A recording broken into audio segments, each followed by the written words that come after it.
Hey everybody, nice to see you again on this channel. Today we will answer or try to answer a very difficult question. It's, will Suicide Squad Kill the Justice League suck? Because a lot of people are very upset with this game, and today I want to talk with you about some aspects regarding this game, monetization things, and the critique the game is getting so far. So let's dive into it. I want to make a quick list for you.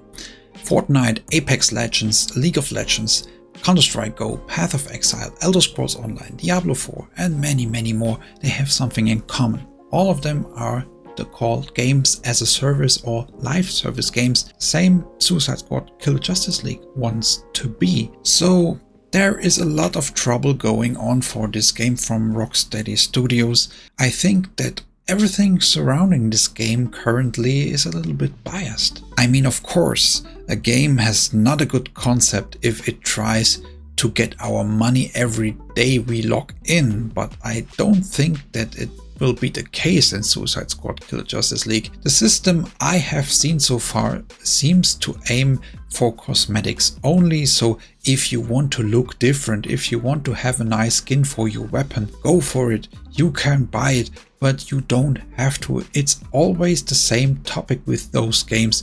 You are not forced to buy this because there is no progress involved, there is no gameplay advantage involved in such a purchase.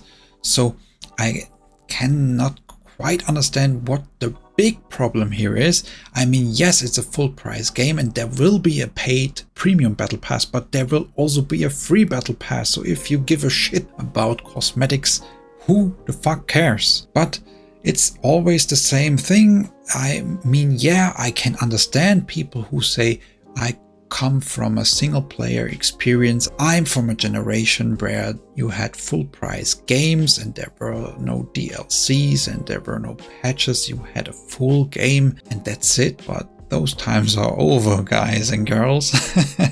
And to go more into this topic, I want to read out 4 sentences I've written down here in front of me. It's a long time source of income for a company to have a live service game. It's like passive income would be for you. It's like Prime is for Amazon, and it's like Netflix, Disney Plus and other services we pay for in a monthly way. So I think that's a good introduction in the whole monetization thing.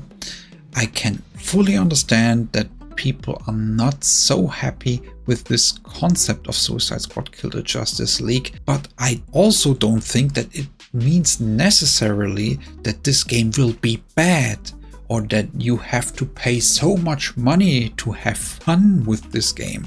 I think that's not the case, and this is why I'm doing this video today. So the main point, the main critique on this game is, like we have already talked about, it's the monetization. But there are also problems with the quality, but I think in terms of quality they have done a lot better after their few months of silence, and the new gameplay we have seen so far looks pretty decent. And there are gameplay concerns. Yes, it doesn't completely stick to some things mentioned in the comics about Captain Boomerang or other villains of the Suicide Squad and things like that. But I don't think that this is a game breaker. They have also very beautiful models for Wonder Woman, for example, or Superman. I think they look pretty decent in this game. And also the gameplay mechanics, the skills, the fluidness of combat, all of this looks like a hell lot of fun. The game is also being criticized for its traversal mechanics, and I can fully understand that some people like or dislike some things they already have seen about this game, but I also think that Rocksteady Studios tried to do something a little bit uncommon to have a more versatile gameplay.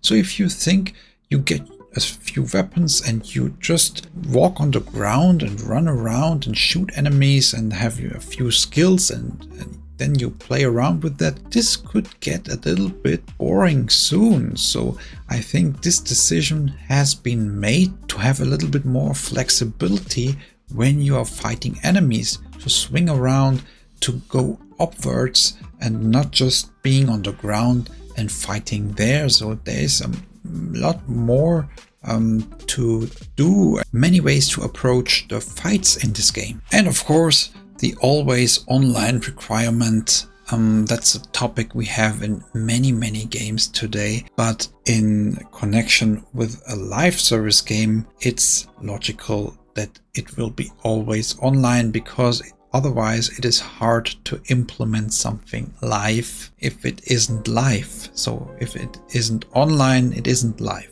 Another thing that I feel is being overlooked so far is the fact that there will be free content after release and even free heroes to play after release. So you can expect to have more members of the Suicide Squad join this game and you can play more heroes for free. You have to unlock them in some kind of way, but you can get them for free. And I think that's a very big factor to keep in mind. I know some people might say this game or live service games in general are releasing not complete and you pay for them, making the game 100%, and it should be 100% on release.